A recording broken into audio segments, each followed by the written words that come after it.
សួស្តីបងប្អូនទាំងអស់គ្នាសូមរីករាយស្ដាប់កំសាន្តនិទានខ្មែរ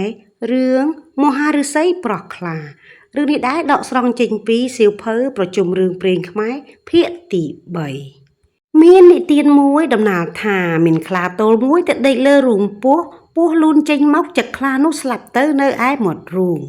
ថ្ងៃនោះជួនជាមហាឫសីមួយអង្គនិមន្តគោចរទៅឃើញខ្លានោះស្លាប់ក៏មេត្តាបានប្រោះខ្លានោះឲ្យរស់ឡើងវិញខ្លារស់ដឹងខ្លួនហើយនិយាយថាអញកំពុងតែដេកលក់ជាសុខសប្បាយក្នុងព្រៃជាលំនៅរបស់អញ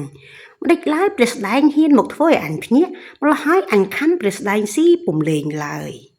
មហាឫសីឆ្លើយថាព្រះស្ដែងដេកលើរូងពស់ចឹកស្លាប់អញប្រោះព្រះស្ដែងឲ្យរស់ឡើងវិញគួរតែព្រះស្ដែងសងគុណអញម្ដេចឡើយក៏ព្រះស្ដែងគិតខំអញវិញ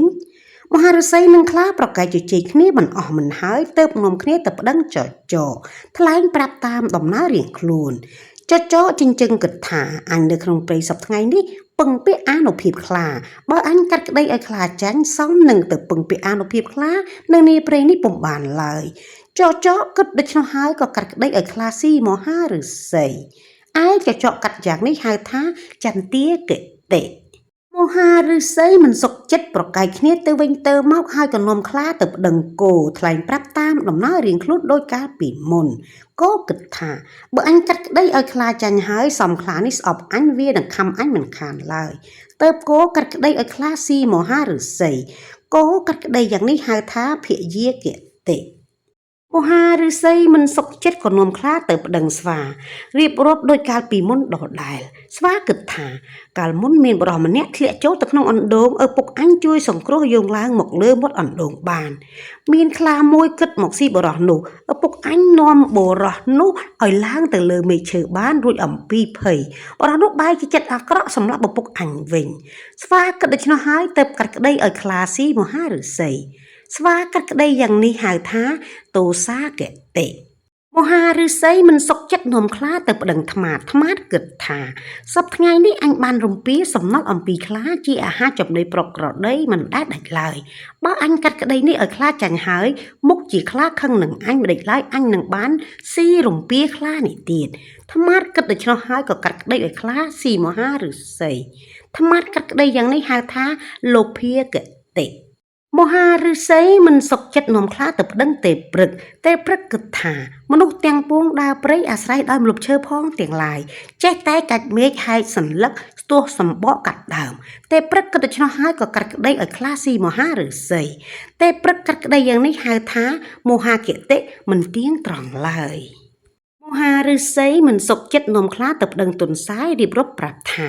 ខ្លានេះដេកលើរន្ធពោះវែកចេញមកក៏ចិត្តស្លាប់អាត្មាសូត្រមន្តប្រោះពឹសពោះឲ្យរស់ខ្លាឡើងវិញដោយគិតថាខ្លានេះនឹងតបគុណអាត្មាឥឡូវនេះម្ដេចក៏ខ្លាប្រាថ្នាស៊ីអាត្មាវិញតាមតែពិចារណាឲ្យអាត្មាចុះឯខ្លាប្តឹងថាខ្ញុំកំពុងតែដេកលក់ជាសុខសប្បាយក្នុងព្រៃស្រាប់តែព្រះស្ដែងឫសីនេះធ្វើឲ្យខ្ញុំភ្ញាក់ហេតុនេះខ្ញុំត្រូវខំព្រះស្ដែងនេះពុំសុខចិត្តនាំខ្ញុំទៅប្តឹងចចកាត់ឲ្យខ្ញុំស៊ីមហាឫសីនេះមិនសុខចិត្តនាំខ្ញុំទៅប្តឹងគោកាត់ឲ្យខ្ញុំស៊ីមហាឫសីនេះមិនសុខចិត្តនាំខ្ញុំទៅប្តឹងស្វាកាត់សេចក្តីឲ្យខ្ញុំស៊ីមហាឫសីនេះមិនសុខចិត្តនាំខ្ញុំទៅប្តឹងថ្មាតកាត់ឲ្យខ្ញុំស៊ីមហាឫសីនេះមិនសុខចិត្តនាំខ្ញុំទៅប្តឹងទេព្រឹកកាត់ឲ្យខ្ញុំស៊ីមហាឫសីនេះមិនសុខចិត្តនាំខ្ញុំមកប្តឹងលោកតាមតែលោកពិចារណាឲ្យខ្ញុំចុះទុនសាយស្ដាប់ពាក្យមហាឫសីនិងពាក្យខ្លាហើយក៏ពិចារណាដោយប្រាជ្ញាឆ្លៀសវៃឆ្វេងយល់សពសេចក្តីហើយក៏ប្រាប់ថាបើដូច្នោះសូមមហាឫសីនិងបងខ្លានាំគ្នាទៅដល់ទីដែលកើតហេតុហើយឲ្យបងខ្លាឯងដេកឲ្យអញបានយល់ហើយនឹងពិចារណាដោយប្រការនោះទើបមហាឫសីនិងខ្លាបបួលគ្នាទៅនាំទាំងទន្សាយទៅផងលុះទៅដល់កន្លែងនោះហើយខ្លាក៏ប្រះដេកនៅទីដដែលយូរបន្តិចពោះវែកចេញមកចឹកខ្លាស្លាប់នៅមាត់រន្ធនោះឯងកាលបើខ្លាស្លាប់ហើយទន្សាយប្រាប់មហាឫសីថាសុំលោកមើលខ្លានោះចុះហេតុតែឥតធัวវង្វេងភ្លេចគុណគេឥឡូវពុំរំលងនឹងវេរាកម្មឡើយតាំងពីនេះទៅមុខលោកកុំធ្វើគុណនឹងខ្លាឲ្យសោះ ទុនសាយកាត់ក្តីយ៉ាងនេះហៅថាសុគតិគមនៈនំដំណើរល្អគឺសុចរិតយុត្តិធម៌